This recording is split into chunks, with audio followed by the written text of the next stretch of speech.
Hi, I'm Bill. This is my channel, RWOGMTB, Riding with Old Guy Mountain Biking.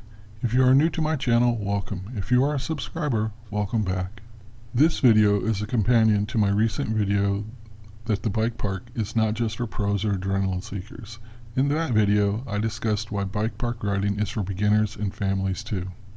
This video is focused on the things to know that will help make your first bike park trip more fun. I remember all the things I was trying to find out before our first bike park trip. What follows is the result of what we have learned after many trips to various destinations. Obviously, we haven't been to every park, and I'm sure there are plenty of people who have taken more bike park trips to more places. This is just me sharing my opinions in hope that maybe someone who is thinking about making their first bike park trip maybe feels more comfortable about going and does take that trip and joins in the fun. I discussed options about bikes and gear in the earlier video. I will take a deeper dive on these topics and cover a few new topics in this video. I will start with discussing your bike. To recap, in the prior video, I discussed if you need a downhill bike and stated I believe a mid-travel trail bike in the 150-140 travel range is sufficient for most riders. A quick comment on when I say that, I was referring to beginner or newer bike park riders. I didn't mean someone who's just beginning to ride a bike. I meant someone who's a competent trail bike rider, but new to bike parks. Because I believe most newer bike park riders are not going to ride technical black trails. If you're an advanced rider and expect to be riding highly technical trails or huge jumps and drops, then I would obviously recommend you level up to an enduro or a full downhill bike. The additional suspension travel and slack geometry are designed specifically for that type of riding. Remember, renting bikes is always an option. Rental bikes get a bit of a bad rap. They get heavy usage and often can seem noisy or squeaky, and plus it always feels a bit different than when you're riding your own bike, because they don't have your same grips and pedals, these contact points that you're used to, and all this setup and adjustment you have your own bike that makes it yours and makes you comfortable isn't there. There are some benefits to renting. You don't have to risk damaging your own bike, and the bike shop will take care of maintaining it, such as flats or shifting issues or whatever for you. But it likely doesn't have that nice dropper post you have set up perfect for you, and the brake levers won't be at that exact angle you like, but it will be an enduro or downhill bike that is very capable and ready to ride for the bike park. The next topic to cover is protective gear. As I discussed in the earlier video, I recommend basically the same thing for all riders, is to wear full protection gear. And what that covers really is full finger gloves, full face helmet, goggles, full body armor, meaning chest, back, knee, elbow, shin protection. And there's also neck guards you can wear as well. I would add that padded undergear with hip and tailbone padding is a nice addition, and plus just consider long sleeves or 3/4 sleeves. This gear matters because it's just a matter of time whether or not you will hit the dirt. Plus, when you crash at the bike park, you will likely be traveling very fast. You generally slide a long way. Gear protecting as much of you as possible is the only way to avoid even a small crash resulting with road rash. Short sleeve t-shirts and tank tops might look cool, but they don't help you much when your skin is getting destroyed as you slide down the trail full of rocks. Now this next topic about where and when, kind of the timing and the location, it's not something actually a lot of people think about. So in the earlier video I did mention about the benefits of riding in the middle of the week. I can't stress this enough. Bike parks are busy on weekends and holidays, just like theme parks. Riding midweek when trails and lifts are not busy reduces the stress for you both on the trail and on the lift. A calm, quiet riding environment to help you gain comfort and experience with the bike park and trails will go a long way to having more fun. And the goal is to have a fun experience. Now understand this also impacts by the destination you are choosing. Some bike parks are only open on the weekends or only offer shuttle service on the weekends. For this reason, I recommend choosing a bike park that is open during the week as your destination for your first bike park trip. Generally, that limits you to some of the larger bike parks, which may seem like a bad idea. In reality, The larger bike parks often have more new rider-friendly options. I've ridden green trails at smaller locations that are much harder than the green trails at other places. And being a larger bike park with more trails means there are more options and allows the bike park to create incrementally challenging trails, so you can level up more gradually. The trails will still be green, blue, and black, but at a large bike park with 30 or 40 trails, probably has at least 2, if not 3 or more green trails, and lots of blue trails for you to work up to. A smaller bike park that maybe only has 10 or 15 trails total likely has just one green trail, and it actually might be a very hard green trail. And now, as we're talking about trails, you should research where you're going to go, and so you know what to expect. Basically, YouTube and trail forks are your friends.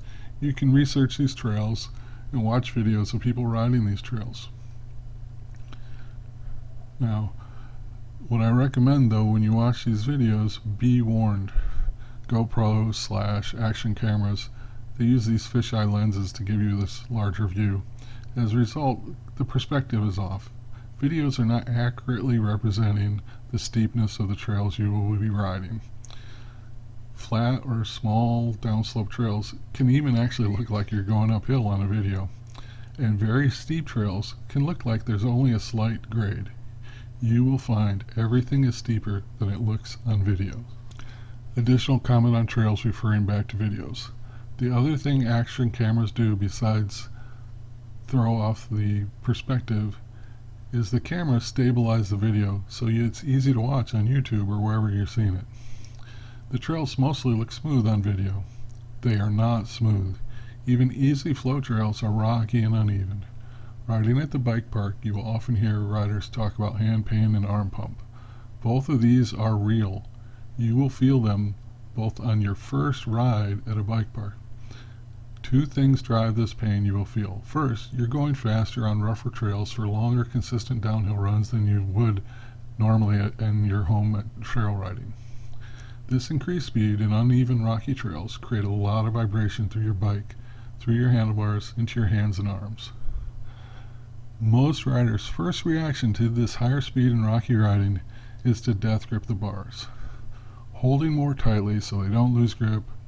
This is the exact wrong approach.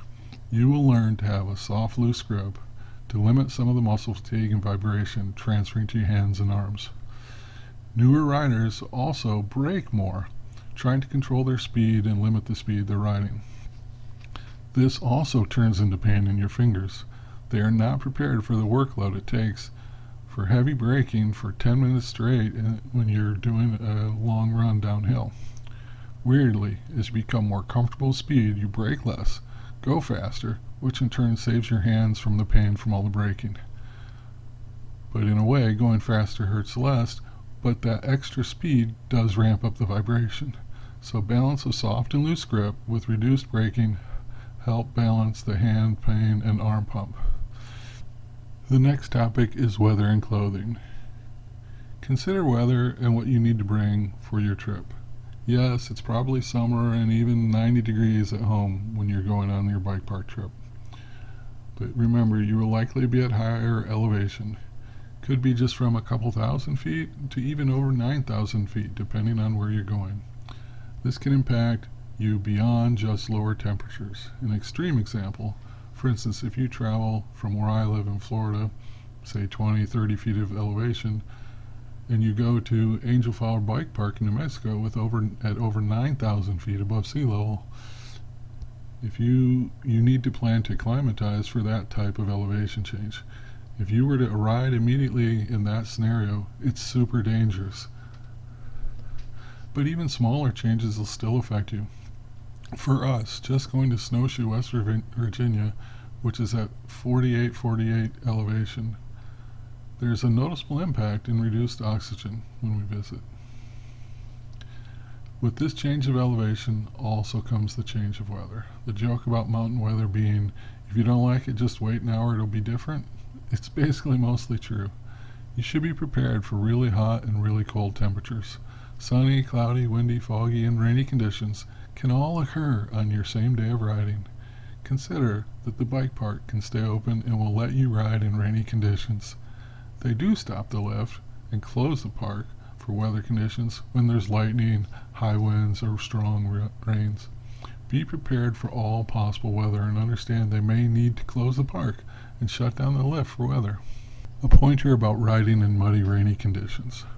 Everything you have will get very muddy and dirty. Every nook and cranny of your bike, your rain gear, your shoes will all be very dirty. The bike park will have wash stations to rinse off your bike. Most people are used to using those. Your shoes will get very muddy and wet. Your options for shoes go from just using wet, dirty shoes to cleaning them, but it's wise to bring a backup pair of shoes in case of extreme conditions.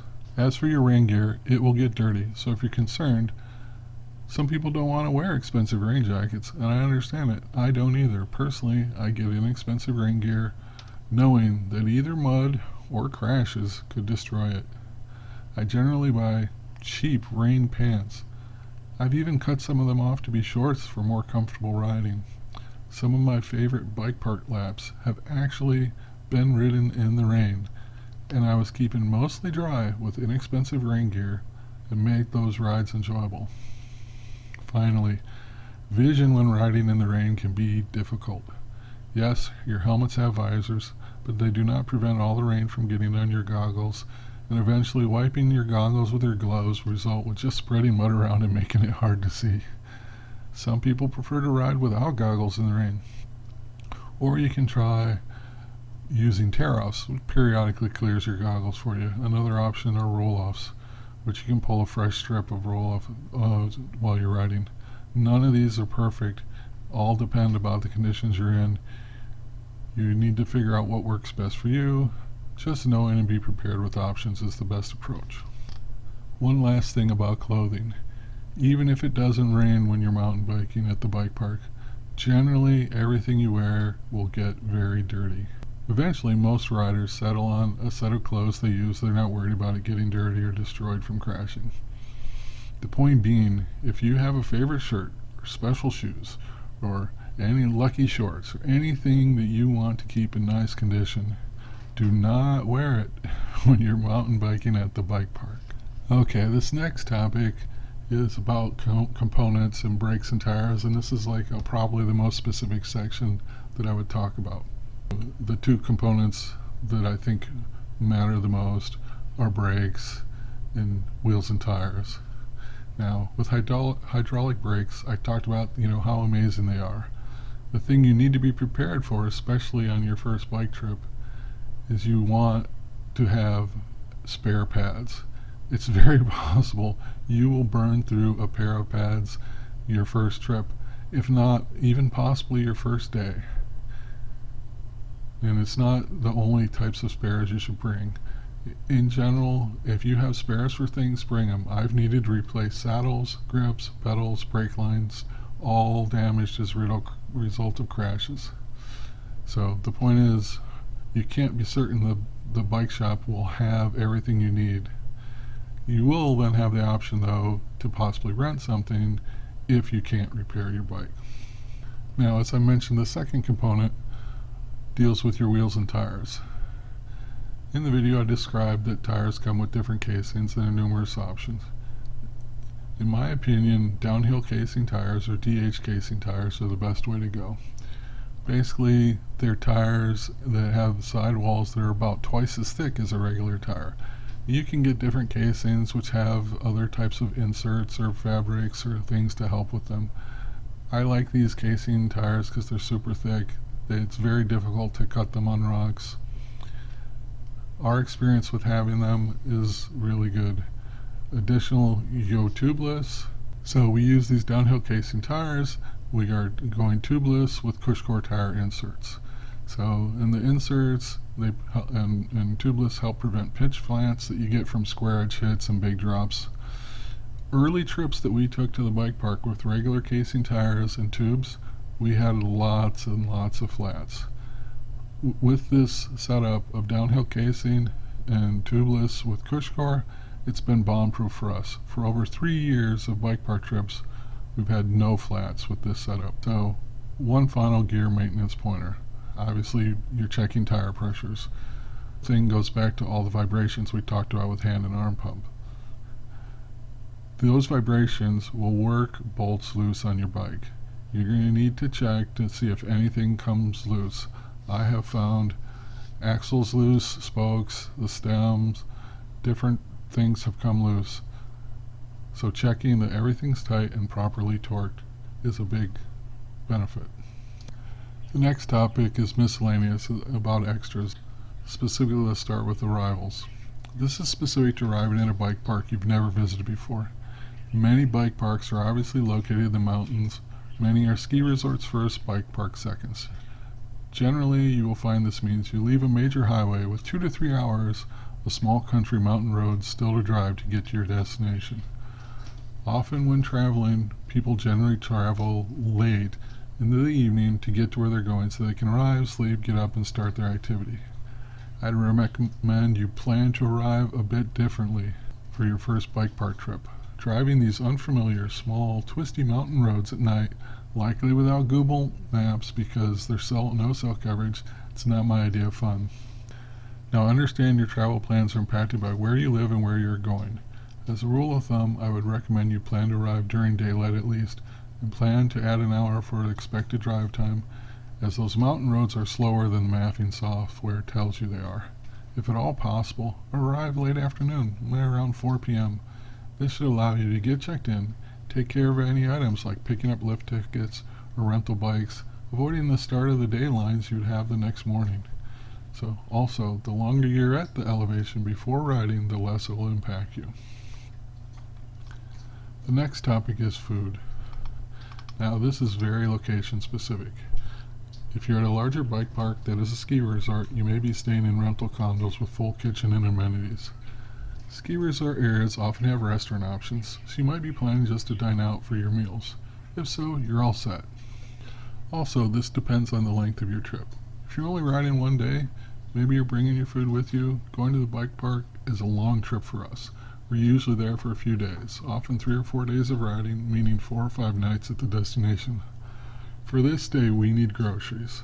Now, these resort areas usually have a small market and at least have some kind of grocery options, but not a large selection. Again, generally, bike parks are not located in heavily populated areas, so there isn't a lot of options.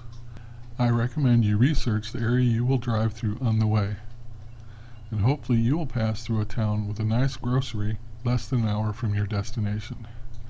In our case, we stop about 25 minutes from Snowshoe when we go there at a local grocery and buy our supplies for the trip. Some resorts may even offer a service that will stock your condo for you. As usual, research your options and decide what works for you. The key is to know your options, so you don't need to waste a couple hours driving away and back from the destination in the middle of your trip for supplies. Now, last but not least is have fun. Mountain bike riding is fun. Bike park riding is fun. So enjoy yourself. Hopefully you found this useful. If just one person learned something from this and has a great bike park experience as a result, that will be great. If you do take that first trip, I'm certain before you leave you'll be planning to make another bike park trip. If you made it this far in the video, thanks for riding with this old guy today.